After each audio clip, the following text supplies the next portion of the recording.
Hello. Hello. Any form of Christmas? Hi, Josie. Hello. Is there any way we can not be on this in this amphitheatre? I don't know what's going on with this amphitheatre. I know nothing about this, and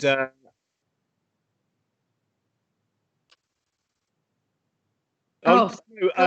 Actually, I don't know if anyone can see this at home, but as far as I can see, in terms of the version you're seeing, Josie and me are looking like we're on some steps in a wooded area. I have no idea how this happens. Honestly, I have no idea how to change it, and I'm trying to change it. For those watching, this is exactly the kind of thing that happens on doing a Christmas Day show. New technology, which I have absolutely no idea what's going on. Oh my! It's nothing I've pressed. So anyway, hello audience, welcome to and friends and pals and all of those things, and we're going to try and work out what the hell is this stupid thing that is going on with this bizarre. I don't know what it is, Josie. I'm utterly at a loss. But you on a higher step? I don't know this, right. Just about the higher step thing, I think it's much the same as Paul Newman and Robert Redford in the billing of Butch Cassidy and Sundance Kid. You are on your first scene as you scan across, but on a lower step. I'm second scene, but on a higher step. Trent, who is our wonderful producer, Trent, can you explain why we're in an amphitheatre in our shot of this thing and what is going on? Yeah. Okay, so Trent says.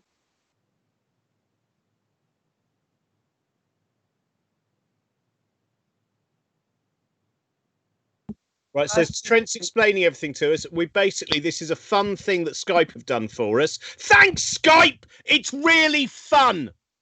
Well, also,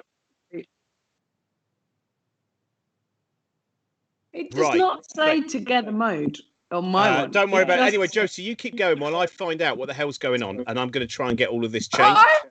Now, what have you had? Have you done your Christmas so far? Well, we've done a little. So my daughter's 2.5. So she is aware that Santa is coming. She was aware of presents, but she also doesn't care that much about presents, which she's a good girl. She's a good socialist girl.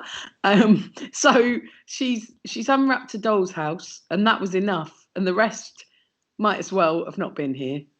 She's just been playing with the dollhouse, and we've had some breakfast. I've had 2 coffees for my special Christmas treat, and I have my Breakfast of Champions mug as well. But it's over there. There's the Breakfast of Champions mug. Hopefully you can see that. I've done nothing. We've started very, very late because I have a teenage son now, so obviously we don't have to move at the same speed that we used to. Though I would like to say that I've always been very proud of the fact that my son has been very lazy in the morning. Genetically, he has had this wonderful thing where he has always he's always liked to lie in.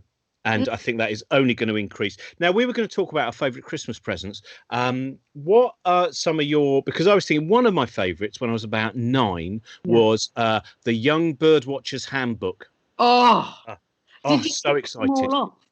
How far did you get with it? Little pen ticking, did a little bit of that. And what I think is a real joy is I found the last trip that I did away before the first lockdown was up to Stornoway. And I went to one of their charity shops and I found a copy of that book. And it's by a man called Nicholas Hammond, not the same Nicholas Hammond who played the part of Spider-Man in the TV movies or was one of the children in Sound of Music, but the Nicholas Hammond who is Claudia Hammond, my friend's dad, it turns out. Oh, nice. I love finding out things like that. So that was what was one of your favourites when you were a kid? So when I was a kid, I remember very clearly one Christmas going up to see my parents in their room and my dad saying, "Can you go downstairs and make me a cup of tea?" And I was so affronted. I was like, on Christmas Day, you're making me, a child, do a chore.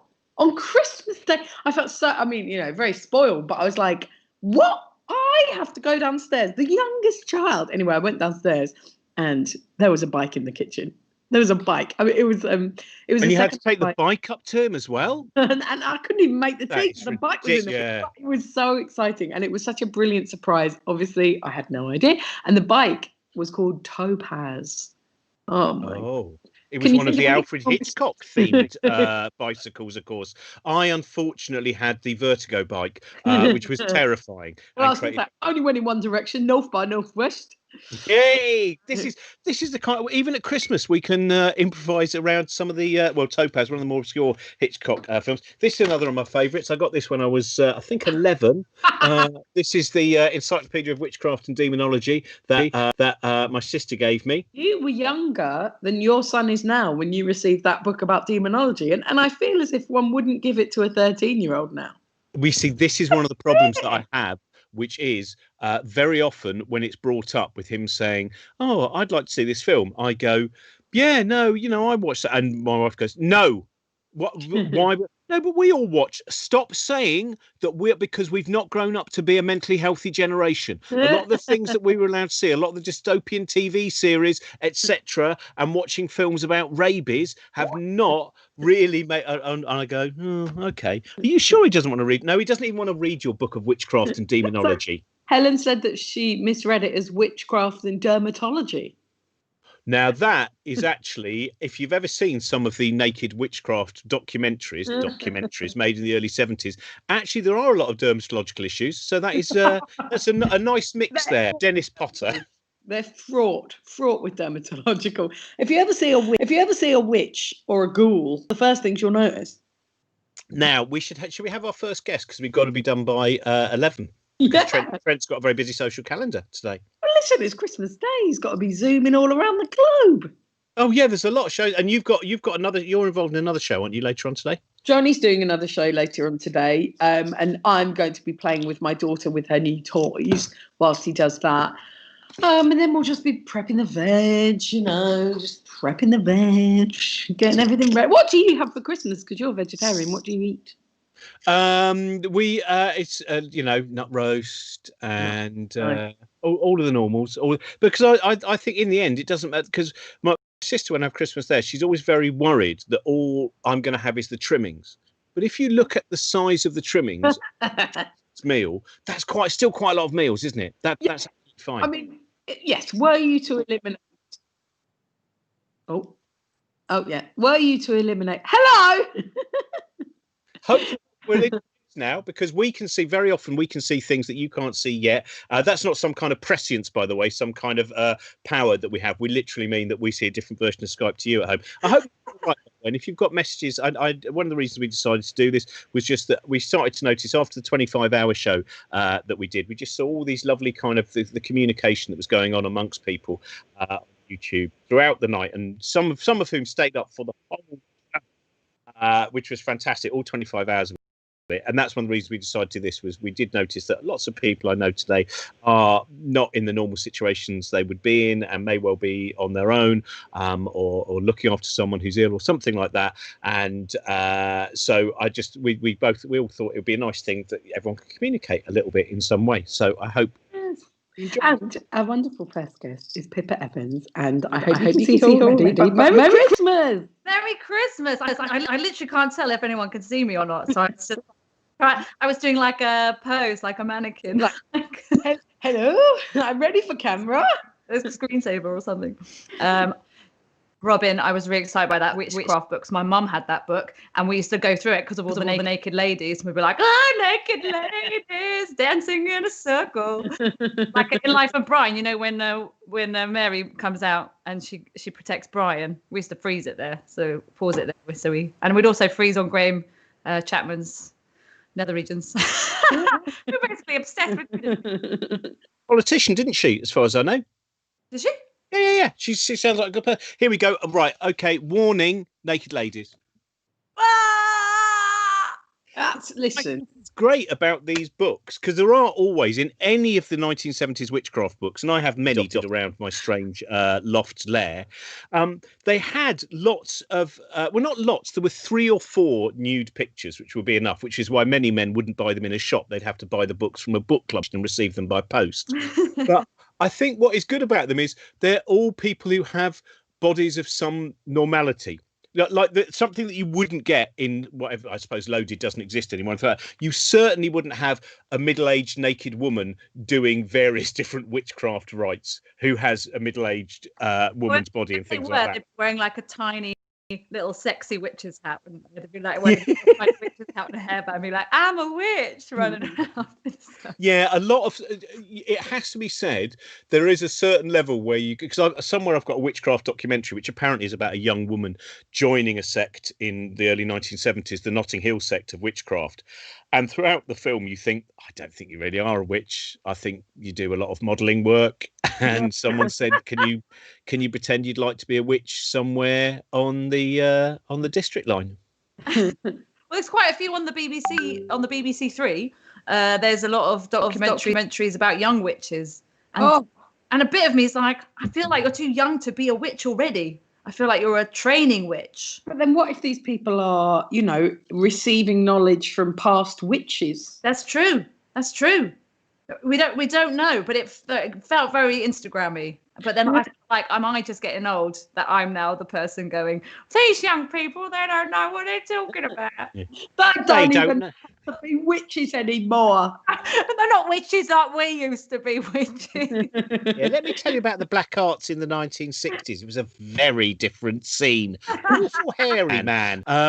Private members' witches clubs. There is also, I'm sure you remember from that book, again, there's a certain look where you go, many of the women look like they've gone into it for the witchcraft. And unfortunately, many of the men look like they've gone into it because they've heard the witchcraft does lead to the women taking their clothes off. Some of them don't look as, I think, kind of drawn to the black arts as they have been drawn to. And when do we pop the hassocks off? When do the cassocks and the hassocks? When do they come off? Not till Tuesday. Oh, that's a pity. So just slaughtering things in front of the moon for a while, are we? Fully clothed? Yeah, fully clothed. Oh. Do you think it's when you know that you're committed when you don't mind there being a photographer? Well, when you're like, well, obviously everyone needs to see this. Because that's what I think. Those men all look like, oh no, I thought it was good. I didn't think anyone would know I was here. Yeah. The women are like, come on. Now, can I ask you on the Sunday Assembly? Have you done Christmas shows in the past? Have you done Christmas events, Yule Rock, yeah, Yule, hey, and it was great actually. We had a big band, we had a choir, and we just do classic Christmas hits instead of carols, and everybody would sing along, and it was so loud that the Union Chapel banned us. I was like, but surely that's what you want, this church full of 400 people singing, or however many the people it fits. So and then they were like, you're too loud. So we moved it around a bit, and then it sort of fizzled out a bit, but it was great. Yeah.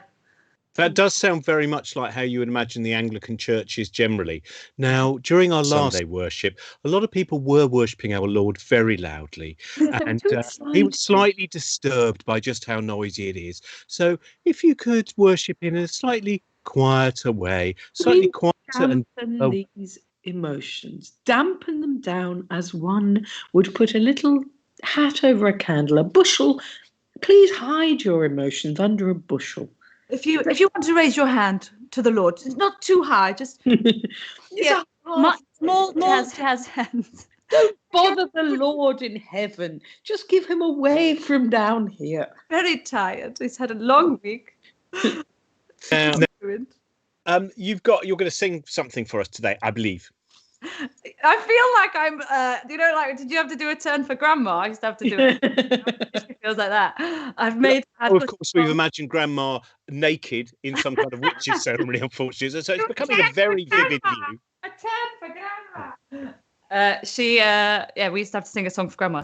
So I've prepared you a song. It's my favourite Christmas song ever in the whole world. It's River by Joni Mitchell. Oh. Should I just sing it? Should I just press? Yeah, that would be great. Please. I'm not pressing it. It's not a recording. I'm not lip syncing. I'd still be into it. See what happens.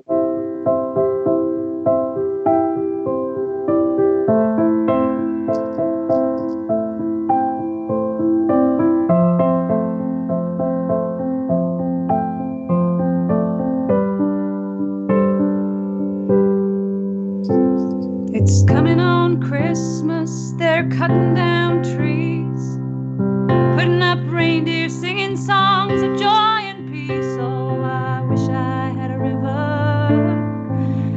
could skate away on. But it don't snow here, stays pretty green. I'm gonna make a lot of money, gonna quit this crazy scene. Oh, I wish I had a river I could skate away on. I wish I had a river so long I would teach my feet to fly.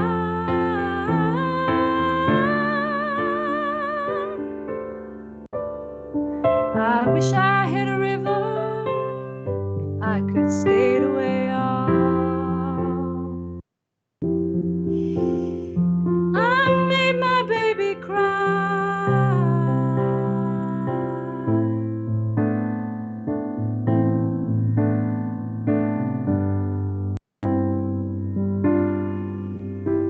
He tried hard to help me, he put me at ease. He loved me so naughty, made me weak at the knees. Oh, I wish I had a river I could skate away on. I'm hard to handle, I'm selfish and I'm sad. Now I've gone and lost the best baby that I ever had. Oh, I wish I had a river I could skate away on. I wish I had a river so long I would teach my feet to fly.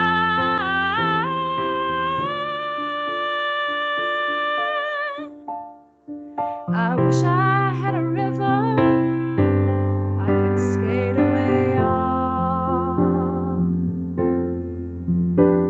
I made my baby say goodbye.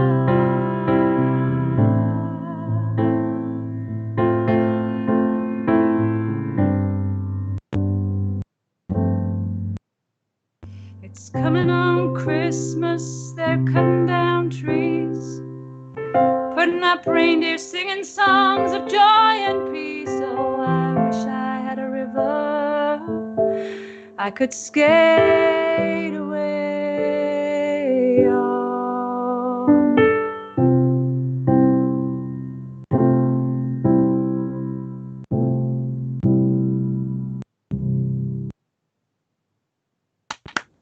Wow.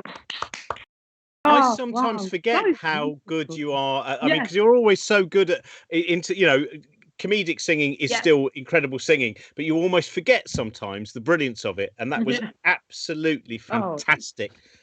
Thank you very much. How beautiful. Also, just such a thrill to hear you singing live as we'll get. Oh my word, beautiful. Thank you. Happy Christmas. Happy Christmas. Lovely. And thank you so much for joining us. You and I look forward to seeing the photos of you dancing around the Christmas fire later. Who's on the Christmas fire as well? I'll WhatsApp you. Bye-bye. Well, this is definitely one of the things, isn't it, which a lot of the Noel Edmonds-based Christmas shows that they used to do, charity-based shows, they never talked as much about witchcraft and demonology and naked rites as we did. That was always a flaw, wasn't it, Robin? That was always something lacking. Every time you watch one, you thought to yourself, yes. But when are they going to get to the demonology here? Yeah. Now, of course, a lot of people worship God at Christmas, but let's not forget some of those people, particularly in the Crawley and Croydon area, who also worship Satan. So here's a fun Satanist doing something with a tree. Hello. By the way, can I say I've heard a lot of people are playing with Bop It today. Love Bop It. Well, you know that you might have seen this when we did the 25-hour show. I had to keep playing a Bop It to see about my psychological decline, but they gave me a 5-pronged Bop It, which I don't know how that works at all. So it meant that from the start, I already was at the psychological decline of someone probably near imminent death. Well, there's only one way to go from there, and that's up or to the grave. So there's 2 ways to go, but hopefully one of them is up.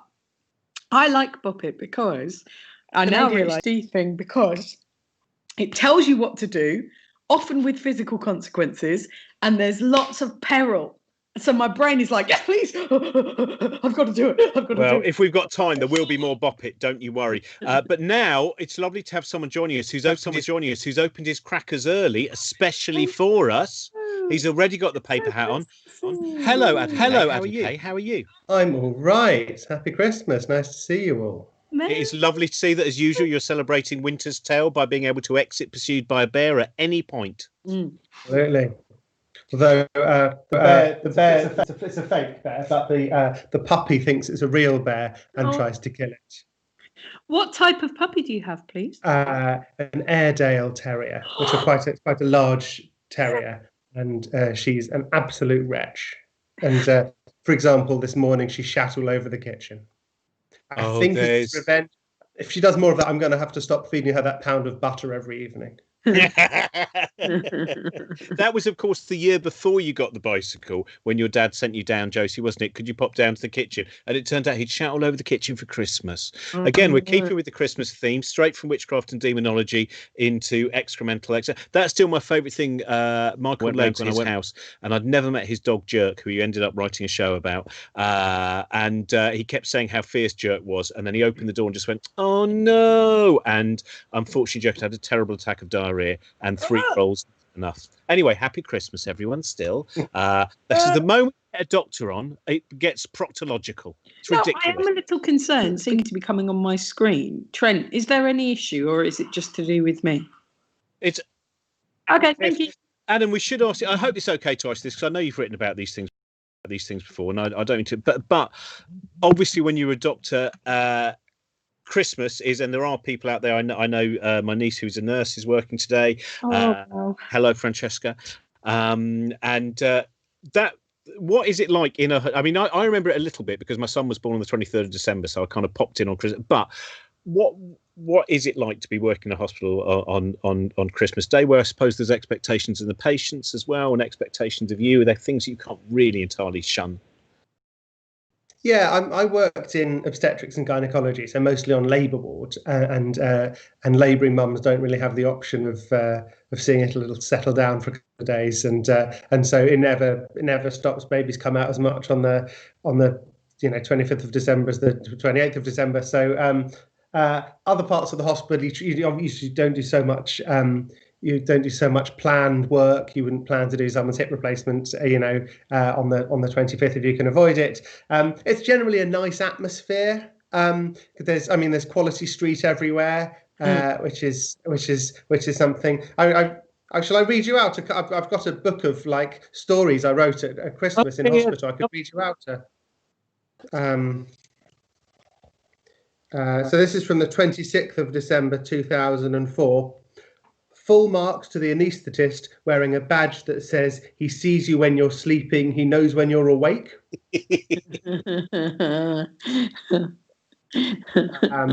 So yeah, okay, fine.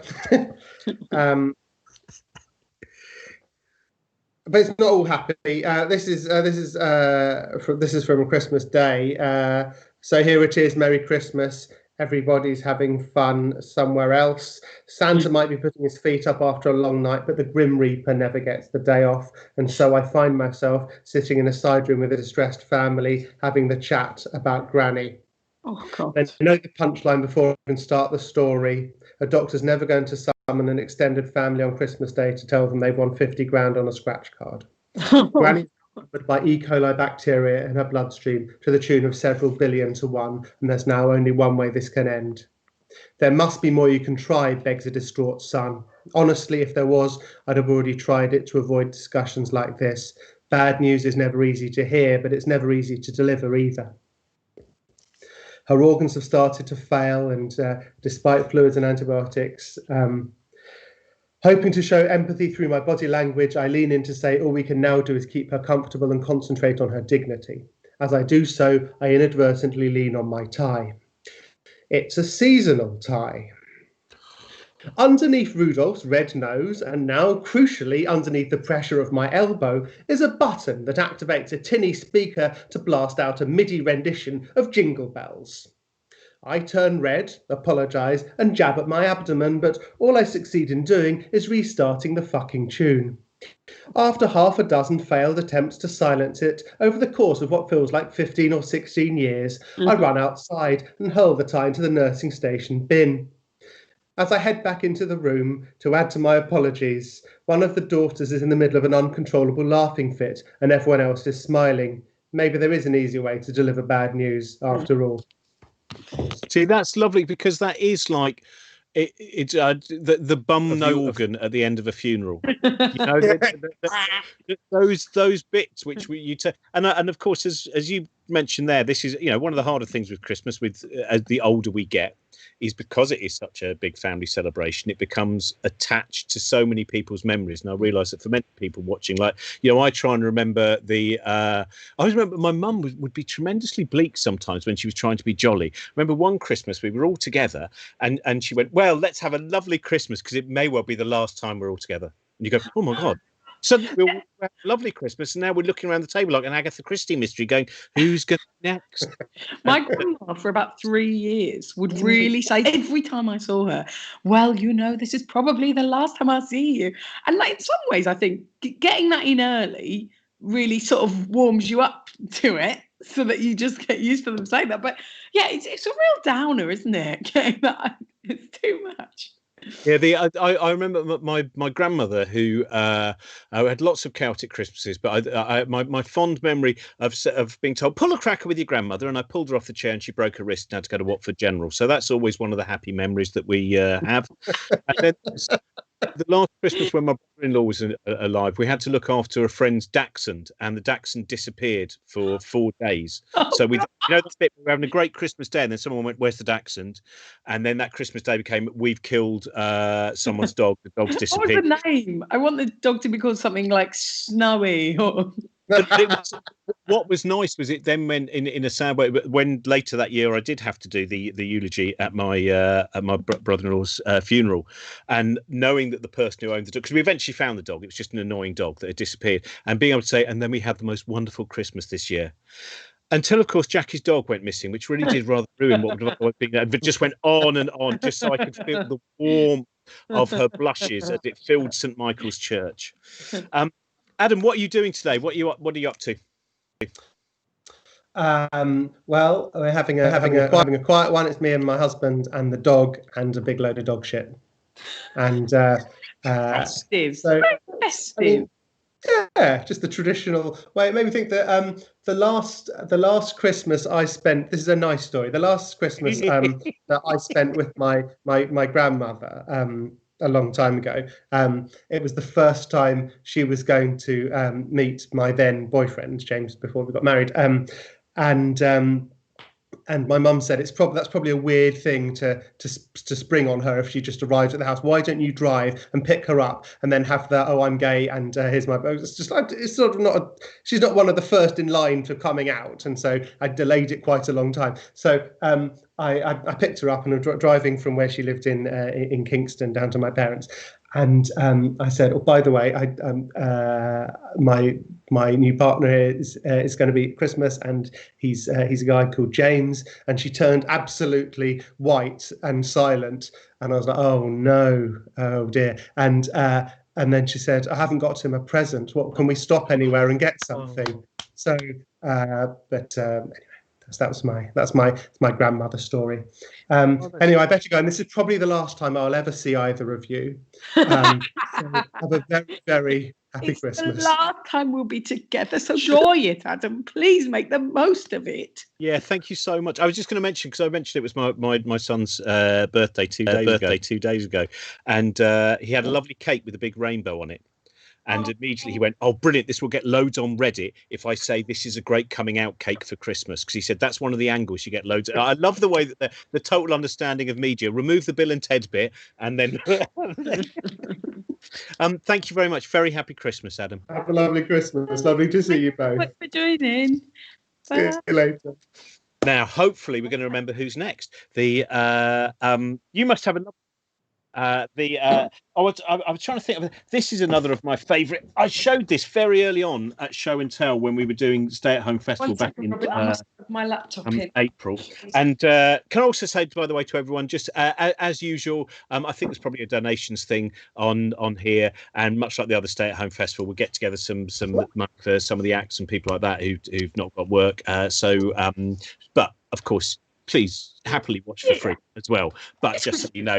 Always we built up a little bit of fund which we shared around. Landed gentry, just give us one of your sheets. You don't need them. You can't even go to it.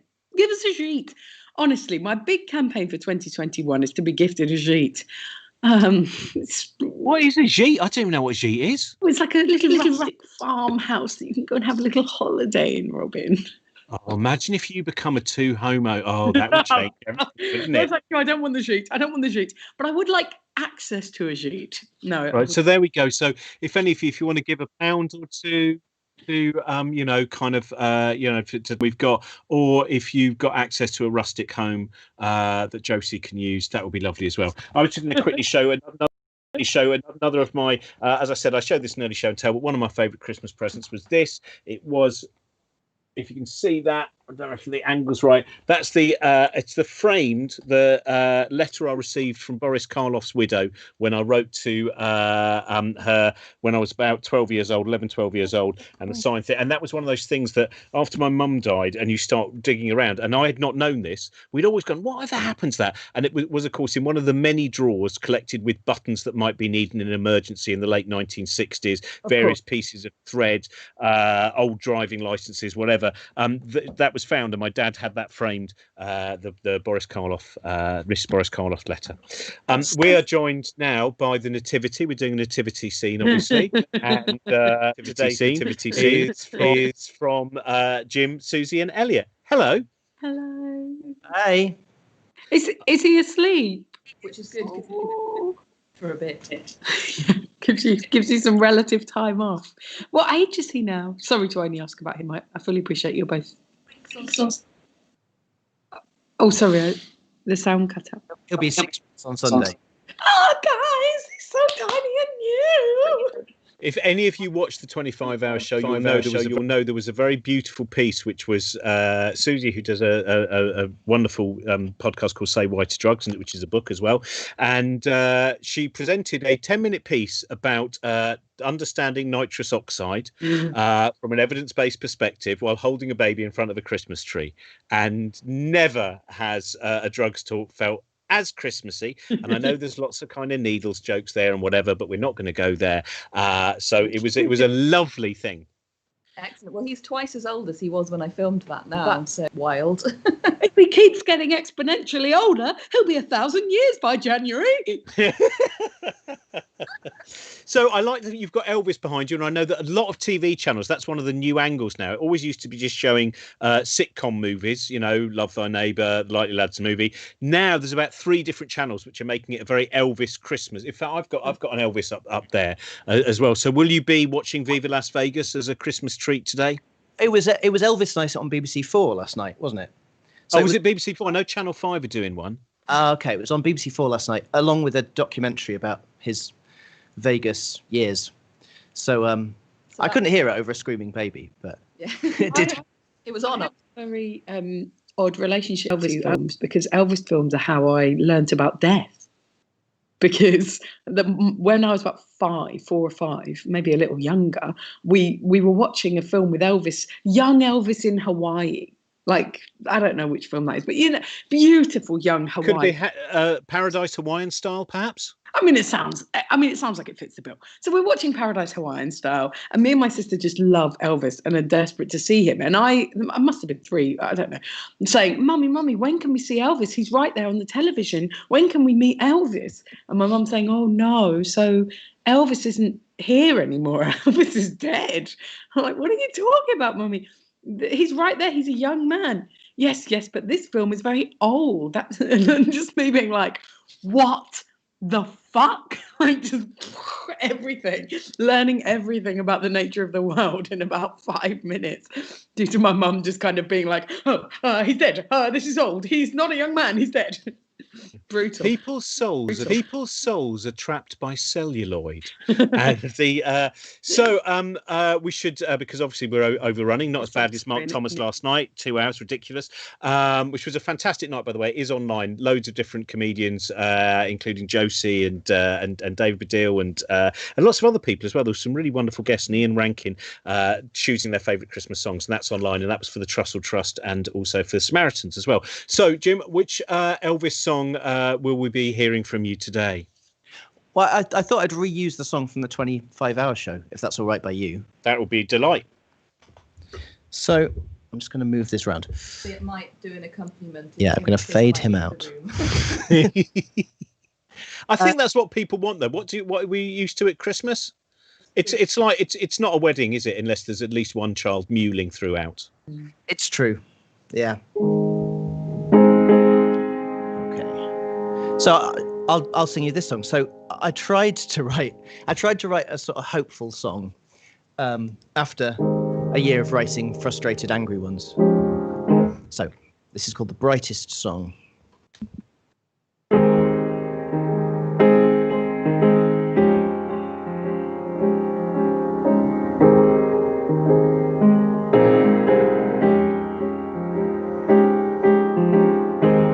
It's winter now and the fires are almost out. And it's been so long since I felt this feeling, I almost forgotten what it's all about. But the morning sun will soon be painting on the walls, and it feels as though the ice is melting. The last few years have felt like drowning in the flood, wading through a wasteland in the spaces where the trees once stood. But the roots are still sleeping in the ground, and it feels as though the tide is turning.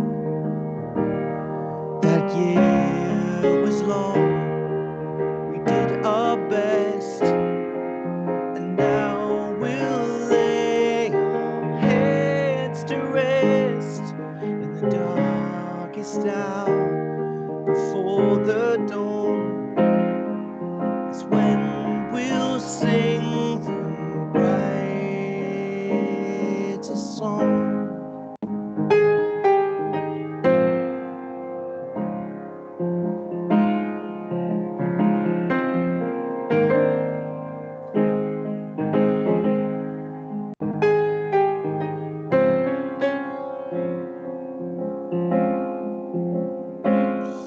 I'm painting a room for somebody who does not have a name. Who doesn't arrive with any baggage, doesn't know the world is changing. The old blood moon is still setting in the west. All the birds that flew away are now returning to their nests. As the old year breathes its last few breaths, it feels as though the sands are shifting. That year was long, we did our best, and now we'll lay our heads to rest in the darkest hour before the dawn. It's when we sing the brightest songs.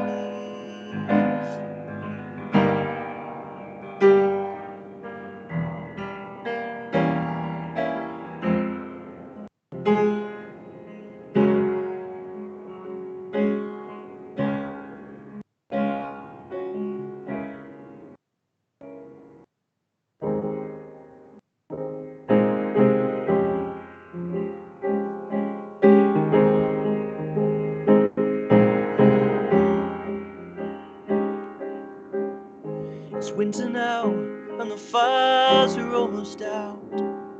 And there's so much to rebuild, so there is so much more to shout about. The morning sun will soon be painting on the walls, and it feels as though the ice is melting.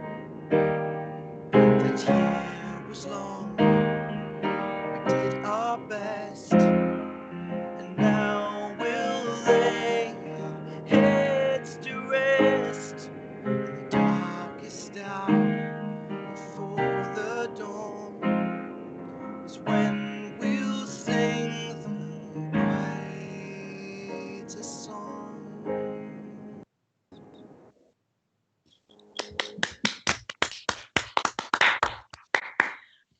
Thank you very much, Jim and Elliot and Susie. Happy Christmas. And to you. Christmas. Thank you so much for doing that. What a beautiful thing to get to sit and watch. Thank you. And we've got coming up... First Christmas together as a little family. It's so beautiful. Sorry. Thank you very much. And we're going to... I was just going to quickly mention, I am always told off for this, but I get frustrated by when you receive messages, text messages from people, and you know that they've just been sent to everyone. I just think, it doesn't matter. Don't do, you know. And this is Andre Vincent last night at midnight, just as it turned to Christmas Day. I got this lovely text message. Hi, mate. Just want to take a minute to wish you a very Merry Christmas and a Happy New Year, and most of all, good health. These days, people don't spend much time or thought and some personal words to their friends and family. They just copy and paste some random message and send it on. So after all we've been through together this year, I want to thank you for your friendship and wish you a happy and fulfilling 2018. You're the best gymnastics group anyone could ask for. Best wishes, Helen. So hello, Andy Nyman. What a joy to have you with us. Andy, who this is a wonderful thing, which is Andy, as many of you know, a great writer of ghost stories and has also appeared in many unsettling things. And last night, in the tradition of M.R. James and all those other things that we used to, or Christopher Lee reading M.R. James, it was also one of the series, I think, back from the 1990s. Last night, BBC Two's Christmas Eve scary treat was Andy and Jeremy's ghost stories. That must have been an absolute delight, Andy. Hello, happy Christmas. Happy Christmas, Josie. Yeah, it was an absolute dream come true. I mean, literally, it gives you some measure of how exciting it was. Throughout this pandemic, me and Soph have managed to go to bed at about 9:30 every night. Maybe some nights looked and thought, 7:45, is that bedtime or not? Whereas last night, I was actually up till 2:30 because I watched the whole thing, and Jeremy and I were texting each other, and we had a little text with Mark Gatiss as well, because Mark had his thing on first, and we texted and said, can you imagine as teenagers knowing one day we would be doing the Christmas ghost stories on BBC Two? So yeah, it was a truly special little moment. It really was. And do you know what's exciting? In 2050, there will be people talking about your vintage year and about how it's much better than the ones they do now and how brilliant it is. Like, you're now part of the Christmas traditions that stretch back, you know, you're part of that canon. Yeah, it's quite an exciting thought, that 11-year-old or 12-year-old or 48-year-old who'd never seen it sort of thought, well, I'll do the Christmas thing. I don't get ghost stories at Christmas. Why? And there's just something, to me, it's more alchemistically perfect than Halloween, because there's something about Halloween has with it that feel of, you know, All Hallows, everything evil is out and about, it is purely about darkness. Whereas there's something about the juxtaposition of the goodness and light and beauty of what Christmas is with this darkness that runs concurrently with it. So to me, it's more perfect than Halloween. Oh yeah, much better when you're not expecting it. Yeah. Who cares when you're expecting it? Also, what I will say is, now that we're on Zoom with you, if I do not see something horrific creeping in the background, I'm going to feel like I've been shortchanged. I mean, literally, the Bernard Manning in me was like, well, the wife's coming in a minute. So, you know, but yeah. What you got to do, Josie, look at the picture. Look at the picture. There's more people in it than there were at the beginning when Andy... That's still one of my favourite things, is they do that in The Mouth of Madness, one of the best, I mean, a hugely underrated John Carpenter film, I think. I agree. Or the picture behind the counter of the hotel where you see the move. It's unbelievable. That's reminded me of two things, which is in the witches, in the Book of the Witches put children into paintings, don't they? That was such a young, sort of frightful thing to go into my imagination. Anyway, sorry, I interrupted. Really terrifying thing that I love. There's another brilliant one in. I know Robin will know. There's a rather odd Lucio Fulci film called House by the Cemetery, and that starts with a brilliant girl in a photograph on a wall, where she's looking and sort of thinking, well, what is that? And it's a kid in a window waving at her, but the mum can't see it when she looks. There's something really fantastic about people in paintings or pictures. It's something creepy about being trapped there forever. That Fulci Christmas is trying to get attention. Sorry. Yes. We might have talked about this before, but one of the great things about Lucio Fulci, and a lot of I watched Zombie Creeping Flesh again the other day, which is terrible, absolutely terrible, and really bad film. But I love those films where there's no logic in them at all, and you don't know how deliberate that is. But I don't think it's as deliberate in terms of creating this H.P. Lovecraft film. And then there's that wonderful thing that quite often in Fulci and other people's films, and like Flesh, which isn't a Fulci movie, people fail to react. So they'll just have Charlie, where are you? And you go, there's a zombie apocalypse. Literally, you're seeing it. It's going, Charlie, and then there's someone eating someone's brains. Oh, Charlie, where are you? And I love and House by the Cemetery has so many bits in it where I'm trying to think, is that the one that ends with the ending which makes no sense whatsoever in the well as they crawl out of the well? No, that's City of the Living Dead then. That's the Beyond. No. Beyond is not the Beyond. It's either City of the Living Dead or House by the Cemetery. They climb out of the well, and the little kid, they go, "Oh, he's still here." That is House by the Cemetery with the brilliant with the brilliant animation. But I love it. There's the most bizarre of all of those things actually. In I think it's not the Beyond. I can't remember which one it is. It's one of the Fulci films where it starts with a reporter, this female reporter. It's in New York. I think it might be the House by the Cemetery. And she gets buried alive. Literally, it's like she's put into a catatonic state. She's in a coffin. She wakes up in the coffin. She's buried alive. The hard-bitten New York reporter guy she's like 23 and gorgeous. He's hard-boiled and 60 and not looking. He digs her out of the coffin, and 20 minutes later they're just driving around New York chatting. He's flirting with her, she's flirting with him like she wasn't buried alive. Literally 20 minutes ago. There's no passage of time. It's out the coffin, into the car, want to come to mine. This is the most Christmassy Christmas show we've ever done. I love these because out of the coffin and into your arms, that Christmas hit from 1974. But I think that's also the one where to get her out the coffin, he gets a pickaxe to prise it open. So you have a scene in which basically she's lying there going, whoa, going, no, prise it off. Don't smash it. Anyway, so what is your favorite? I learned how to shut this last night. You can't smash it off. You've got to wheedle. Anyway. I cannot believe this. Not as a Jew, the idea of oysters is literally the epitome of my non-seafood yuckiness. I'm so sorry. I don't care, but it is literally like, there's nothing grosser than an oyster if you think about it for more than a second. Like, it's so bizarre. It's hard to get into. It's like everything about it is saying, don't do this. Yeah. And then when you have it, they're like, don't chew it. In a shell. A sealed shell, checking that it's okay, and then eating the slime inside. Yeah. But do you know what? It's ever so festive. You get some shallots on there. Delicious.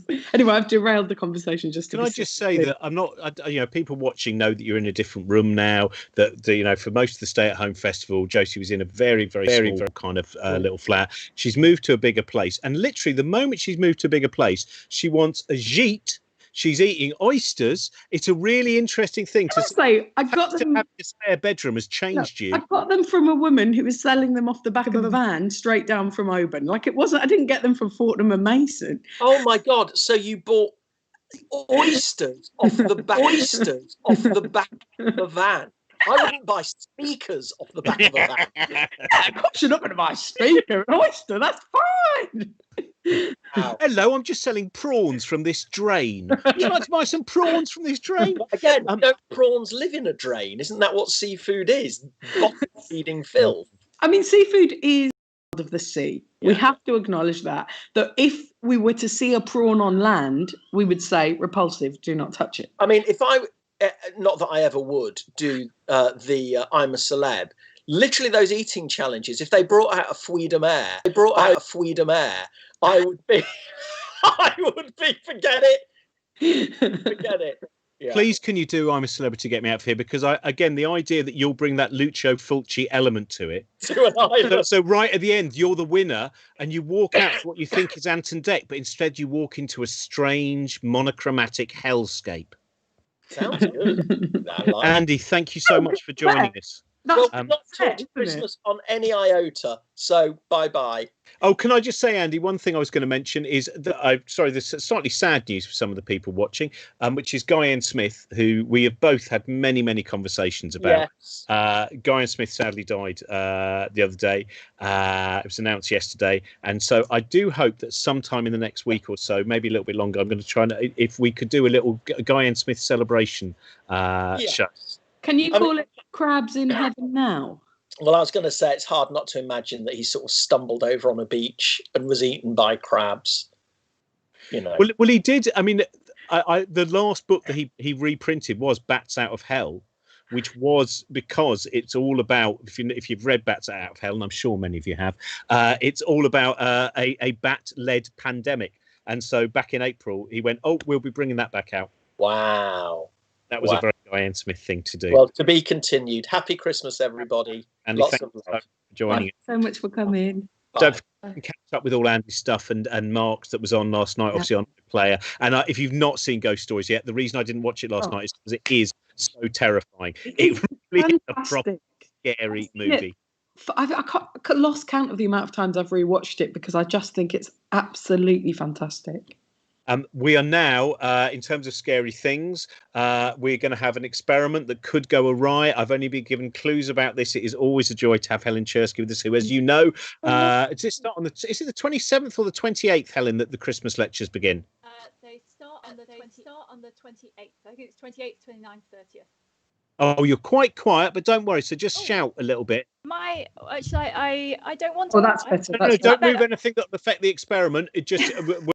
I'll spit now. My microphone is visible now. I've spoiled the illusion that I'm somehow just talking by magic. But yes, no. So I do.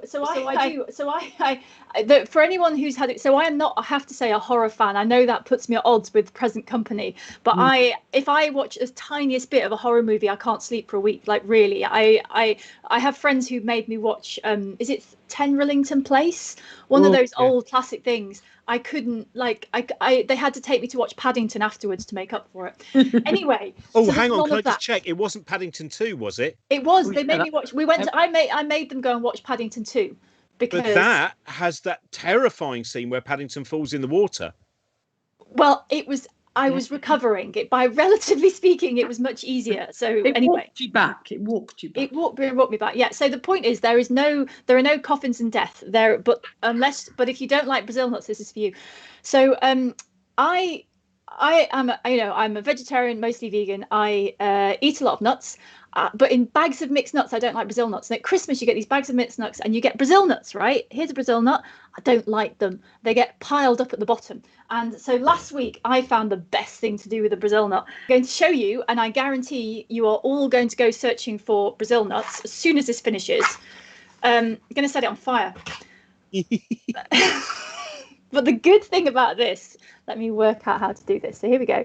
So I've sharpened the end a bit just because it makes it a little bit easier. But what you see after you've lit the end, come on, Brazil nut, is it starts to burn. And it burns basically like a candle.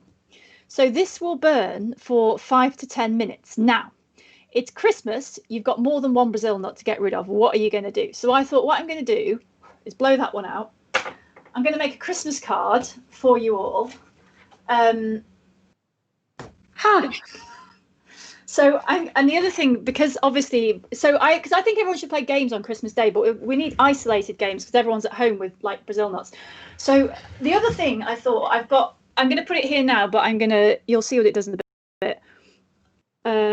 Let's tilt that down a little bit. There we go. So this is coloured water and sunflower oil. I'm going to put something in that in a bit. But in the meantime, now this is like some reverse trick where we have to talk about other things because I have never tried to do this backwards. Because I obviously can't see what I'm doing. So we need to keep talking while I light all the Brazil nuts. Yes, of course, a very festive and traditional thing. The lighting of the Brazil nuts. the matches going out. The nut was lit, the match ran out. I never thought about having musical accompaniment. The nut was lit with a party shout. Seriously, you're making me laugh and I just put all the nuts out. He's laughed out the nuts now. Laugh your nuts off. Now, this is good. I haven't done the carry-on element of Christmas yet, so thank you very much, Helen, for bringing this rude pun-based blue tack. Helen is burning the Christmas nuts. These matches don't want to burn. That's no. The nuts are fine. The matches don't want to. Oh, I just nearly set my jumper on fire. God, if you set your room on fire on Christmas Day, I think it should be. Oh, that looks good. This is like I've got a really nice scented candle that I want to burn while I'm in the bathroom. What I wondered is what do they smell like as they burn? So they smell. They don't really smell very much until you put them out, and then you get a. I'm going to talk back here, hidden away. Yeah. So they smell not. You very need nice. more of a match. That one's nearly out. Yeah. I have to confess, I hadn't anticipated this taking quite this long. By the way, if any of you are going to be watching the Christmas lectures, there is a really excellent episode where Helen sets up an incredibly elaborate experiment, but they find out they'd forgotten to buy any matches. And it's a really exciting Christmas lecture. I love that idea. The Christmas lectures, it's the thousands of pounds that are spent on props, but the matches they're those cheap matches. So the other thing, obviously, if you're going to try this at home, like don't set your kitchen on fire. And so there's a reason, right? There's some science in all this, right? There's some science about why nuts burn. And it's basically that they're full of oil. So a Brazil nut is something like 66% fat by weight. So basically it's full of oil and it's porous. And the reason they work like a candle is that the oil is drawn up through the structure of the nut until it gets to the top. Oh, talking is really hard. So if there's a power cut and you've nothing but nuts, you can still, read a book. So basically, if you want a survival kit, what you need to have in it is Brazil nuts, because you can either eat them or you can set them all on fire. That's absolutely incredible. Do you think they would work if you added them to a fire in your hearth, for example, with sort of like almost fire lighters? Yeah, so that's what. So apparently, this is a thing that there are some survival people who careful, blew them all out, who use them for this. They are, because if you haven't got very much dry wood, they'll burn for long enough to dry out the wood. Wow. And you can try other nuts. So Brazil nuts have very high ratio of fat. So with my family, so we had Polish, sort of the equivalent, the Zoom equivalent of Polish Christmas last night. And I discovered that cashew nuts burn very well. Pecans, I blew it out. Don't say anything. Right, any words with P, don't say. So that's what we found out. You're going to have to entirely avoid that. And of course, for those watching at home as well, the nuts represent, as you can see, the three wise men, and also at the top there, the Holy Trinity. So I can imagine which nuts would and wouldn't burn well, because you've got to think: is the nut inherently sort of oily and greasy to hold, or is it a more brittle, less kind of? So with the Brazil nuts, I've discovered if I hide like this. Then I can it's on. You've got that final one. You got them. Don't say anything. So cashew nuts. So that basically you can see the oil dripping out of the Brazil nuts below where they're burning. Oh wow! Yes. So you can actually. Sorry, I really hadn't anticipated. I've got one more thing to do once I get all the things up. And then also, we should say, even though it's difficult at home, that's because one of the reasons Helen's finding it more difficult is she's had to position it so you can see it. At home, you don't necessarily have to do it as a Skype or Zoom presentation. You can just do it for your own fun. Yeah, and so cashew nuts burn surprisingly well. walnuts have loads of fat, but I can't set them on fire. This took all quite a while. So basically, it helps if you sharpen the end to get them going. Oh, the last one is nearly going to go. And then as soon as it's done, I've got something to put in this vase to make the full. Right. Okay. Yep, So now what we have to do, because it wouldn't be a shambles thing, is I'm going to put. So what this is Alka-Seltzer. So I've got coloured water down there. This is full of sunflower oil, and I'm dropping bits of Alka-Seltzer in, and so they're fizzing, and it's making an upside down lava lamp. I don't know if you can see that. Yeah, yeah, we got that. And to go with it, that I'm not going to set on fire. I've got a little thing that says Merry. Can you? Where do I have to put that? So you can see. Yeah. Oh, Helen, it's great. Doesn't want to stay. It's not the most organised Christmas card I've ever made. But yes, now everyone can go home and set Brazil nuts on fire. This is great fun. Like this thing here. This is going to go on doing its little lava lamp thing. It's really pretty. If you are bored and you've got Alka-Seltzer, break them into quarters. I don't know what you might be using oil for, like maybe you've deep fried something, but it's really like you get this beautiful bubbles thing going on. And if you get really, I need some more. Now, I was a bit worried it was going to completely overflow. Do you know what? To me, Josie, that looks very much like the kind of special effects you see in one of the Mega Shark 3 films. They show you the undersea base, which has been done on a very well. That is very beautiful. We will.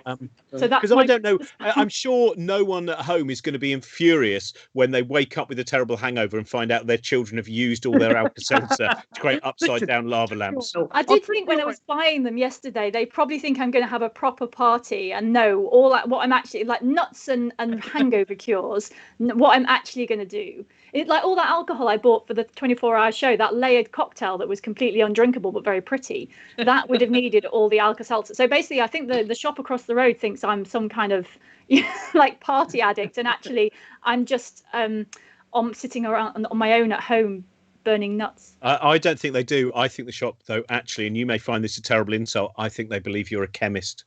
I think that's undoubtedly what's happened. But that's no insult to chemists. We love it. Happy Christmas to Andrea Seller and all the chemists out there. Thank you so much for joining us. And as I said, everyone, Christmas lectures this year starting next week, and they're going to be an absolute joy, and Helen and everyone involved kept it so under their hats as to what's going to happen and the stuff they're doing, and it's going to be obviously very different to other years, so make sure you watch that. Thrilled to be part of that canon, to know that you're those, that people will look back and watch them and people will treasure them in the future. Well, it's really interesting because it's kind of a different topic, because it's three of us and it's environment, and because it's all the background that, like, we hear all the scare stories, which are really important, but we don't hear kind of how it works underneath. And so it's really nice to present, this is what's going on under the hood.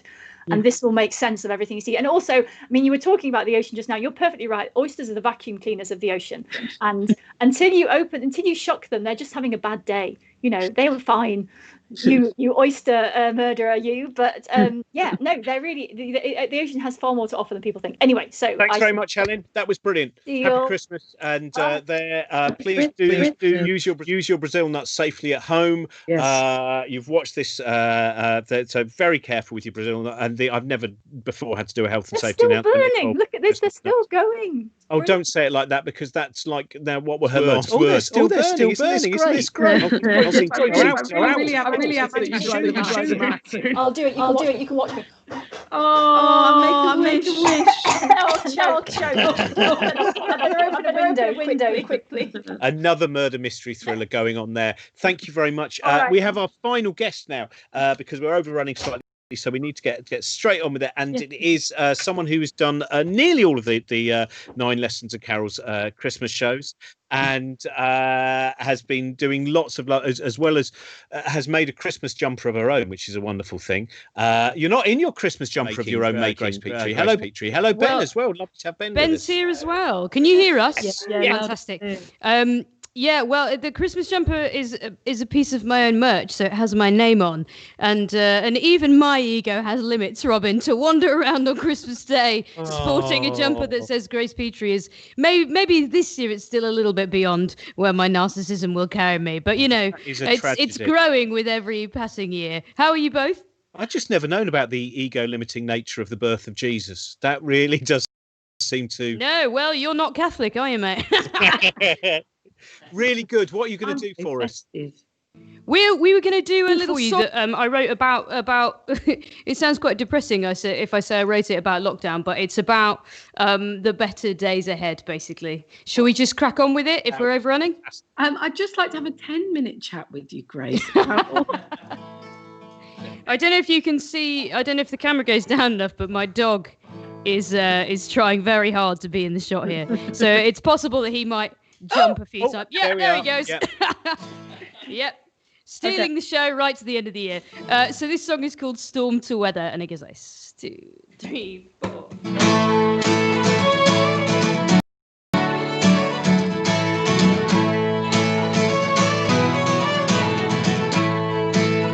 Oh no.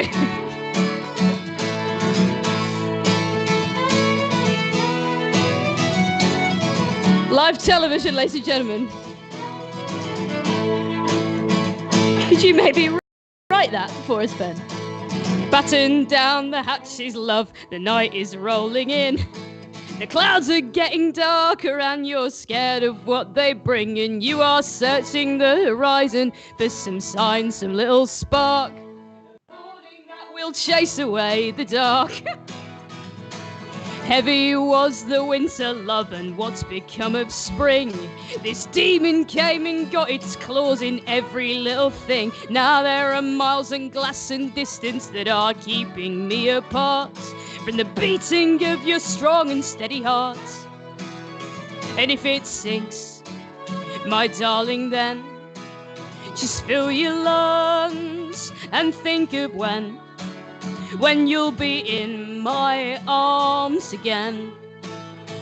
There's a storm here to weather, the thunder's coming near, louder than ever, and we don't know where to steer. And though we can't be together, no matter what, my dear, I will love you forever. We will dance again next year. I will love you forever, and we will dance again next year.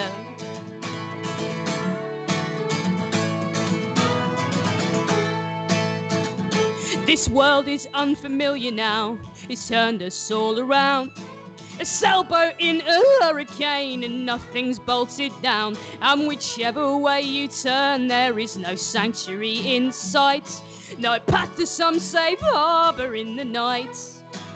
But I am sailing right beside you, I am just out of arm's length. Willing you remember you are raw of iron strength, and I am hanging my tomorrows on the bones of yesterday. All I can do to make it through today. And when my heart sinks, my darling, then I close my eyes and I think of when you'll be in my arms again. There's a storm here to weather, the thunder's coming near, louder than ever, and we don't know where to steer. And though we can't be together, no matter what, my dear, I will love you forever. We will dance again next year. I will love you forever, and we will dance again next year. So best foot first, and hold on fast, and do your worst, this too will pass. And when it does, I'll be there to fill your glass. There's a storm here to weather. There's a storm here to weather. There's a storm here to weather. There's a storm here to weather. There's a storm here to weather. The thunder's coming near, louder than ever, and we don't know where to steer. And though we can't be together, no matter what, my dear, I will love you forever. We will dance again next year. I will love you forever. We will dance again next year. I will love you forever. We will dance again next year. I will love you forever, and we will dance again next year. Yay. So, Grace, what was the inspiration for that song? Where did it come from? The funniest thing is I wrote it before the pandemic. No, of course I didn't. What a beautiful song. I mean, Thank you very much. Technically a scab for making some beautiful art like that during this difficult time, but it is wonderful. Well, do you know what people always say to me, Josie? And they really do never tire of saying it. At least if Labour won the election, you'd have nothing to write songs about. So, I'll tell you what, not running likely these days, eh? Well, happy Christmas, Frank's made it into Ben the shot. and Grace, and Johnny's now appeared behind because Johnny's saying, Josie, you've got to get off the laptop now. I'm taking over to do my show. Johnny will be doing a show with Mark Thomas amongst others. 11:45, Johnny. Yes. 11:45 on the internet's YouTube. Yep, look on Johnny's Twitter for details. I just want to say, while we're all here, that Robin and Grace, I love you both very much, and it's such a joy to perform. And I want also to say happy Christmas to Trent, and thank you so much to Trent, because this year he has been an absolute powerhouse and basically kept us all going and made all these wonderful things happen. So happy Christmas to everyone. Lots of love. I hope you have happy days. And I hope thank you. And thanks to Trent as well. And lots of love to everyone except Grace. No, lots of love to Grace. When you have friends, you're allowed to tease your friends for fun. Traditional cruel banter from Josie, the way she's made her money. 25 years now of cruel banter stand-up shows with your edgy comedy, Josie Long. I can't wait to see you. I thought it'd be a funny joke. It was a funny joke. Thank you so much, Josie Long. Happy Christmas to Grace for showing us how James Cameron did the special effects on Titanic earlier on. That was absolutely wonderful. And happy Christmas to everyone watching. I hope you find a way of having fun today. And do look out. There's lots of people doing different kind of live shows and things like that, which might at least hopefully give you, if you haven't got connection with people actually in your house at the moment, hope to give you some sense of connection as well. So happy Christmas to you all. Merry Christmas. Thanks. Bye. Bye.